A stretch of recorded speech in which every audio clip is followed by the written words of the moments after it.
काय ती तत्परता, वा रे महाराष्ट्र सरकार.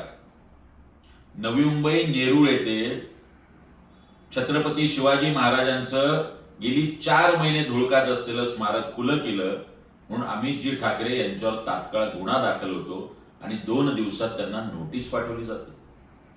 मात्र दादर येथे हायकोर्टाची बंदी हुकूम मोडून जैन समाजाने कबूतरखाना खुला केला. अद्याप ना त्यांच्यावरती गुन्हा ना नोटीस.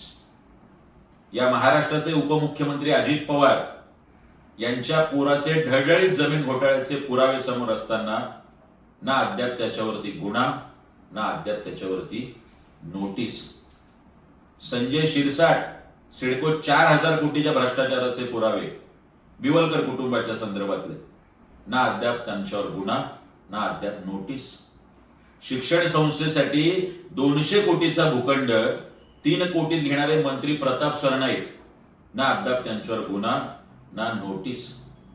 जैन समाजाची पुण्यामधली जागा मुरलीधर मोहोळ केंद्रीय मंत्री, ना त्यांच्यावर अद्याप गुन्हा ना नोटीस. वा रे, खूप अभिनंदन महाराष्ट्र सरकारचं. राज्यातील मायबाप जनता, आता तूच बघ, उघडा डोळे आणि बघा.